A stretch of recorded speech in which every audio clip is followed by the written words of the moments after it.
はいどうも、メイメットチャンネルです。みんなはエアロペガサス当たっただろうか？虹色演出が来たと思ったら、コバルトドレイクで少なからずショックを受けたというブレーダーもいるだろう。ということで本日は、チョキレアの意地を見せろ !4 種類のカスタムコバルトドレイクで、ロッドボールと100回戦わせてみた。このチャンネルは100回戦のデータとリスナーリクエストやアンケートをもとに、みんなで最強のベイブレードを追求していくチャンネルだ。最強カスタムを知りたいブレーダーはぜひチャンネル登録してくれ。以前、フラットカスタム、テーパーカスタムでロッドボールに挑んだが、勝ち越すことはできなかった。なので今回の検証では、アタック系ビットの中でも攻撃力が高い4種類のビットで、それぞれ25戦ずつ合計100回戦を行い、どのビットがコバルトドレイクと一番相性がいいのか徹底検証していくぞ。まずはサイクロンビット。以前の検証でラッシュビットの上位互換だということが判明したビットだ。小回りが利き、細い軸先でスタミナも高いため、多くの攻撃チャンスを狙える。コバルトドレイクは弾き性能がそこまで高くないので、ラッシュビットの低い攻撃力では補えないが、攻撃力が上のサイクロンビットではどうなるのか検証していくぞ。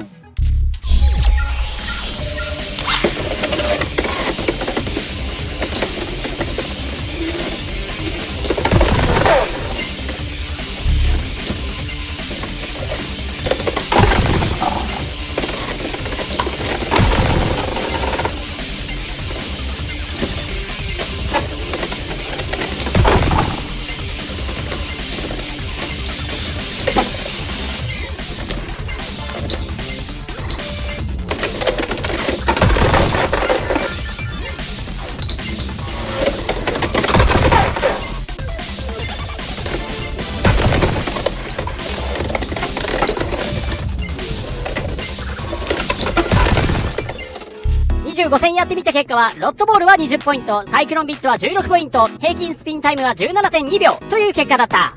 続いてはアクセルビット。軸先が太いため、大きい円を描くことでエクストリームラインに乗りやすく、多いギア枚数でダッシュも速くなるという、エクストリームダッシュ能力に全振りしたようなビットだ。弾き出すのではなく、高重量で吹き飛ばすという点では相性がいいのかもしれない。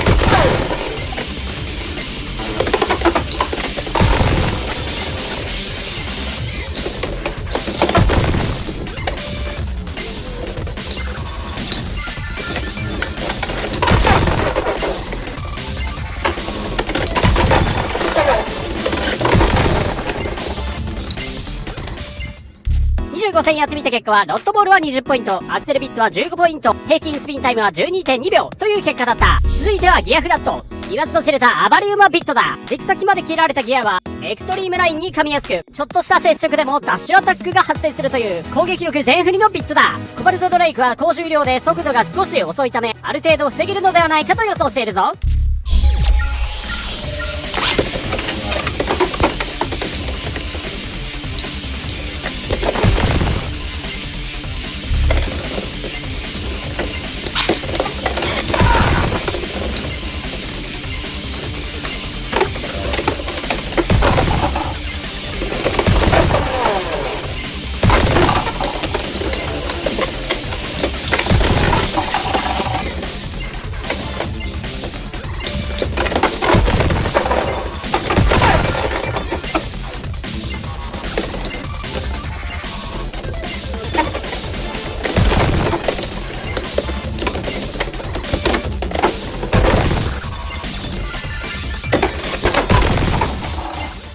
25戦やってみた結果は、ロッドボールは25ポイント、ギアフラットは14ポイント、平均スピンタイムは 12.03 秒という結果だった。最後はローフラット。他のブレードではあるが、現状ロッドボールに勝ち越せている唯一のビットだ。シャークエッジやドランバスターのような弾き性能がトップレベルのブレードでは成果を上げられたが、上位レベルであるフェニックスウィングでは結果を出せず、相性の良し悪しが大きく分かれるビットだ。コバルトドレイクとの相性はどうなのか検証していくぞ。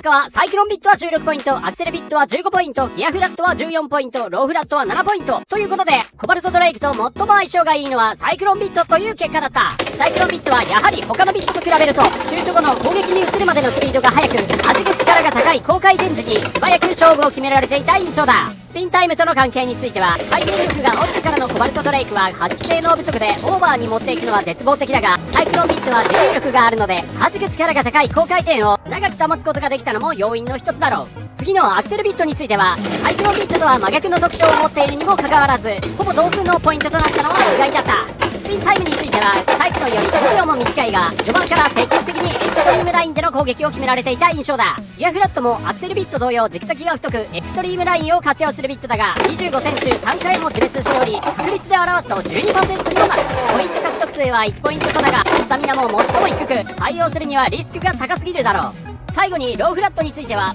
明らかに弾く力が他のビットよりも弱かった印象だ。リザードロットのブレードに対してコバルトドレイクを 1mm 低くしてしまうと、ブレード同士がうまく噛み合わず弾く力が弱まってしまうようだ。過去の検証では 70F でかなりの好成績だったので、コバルトドレイク対ロットの場合は低くするのではなく高くする方がブレード同士がうまく弾けるのかもしれない。そのうち 370C と 370A でリベンジしようと思うぞ。ぜひみんなのおすすめカスタムもコメント欄で教えてくれ。ではチャンネル登録コメントでみんなのリクエストも待ってるぜ。次の動画でまた会おう。アディオス。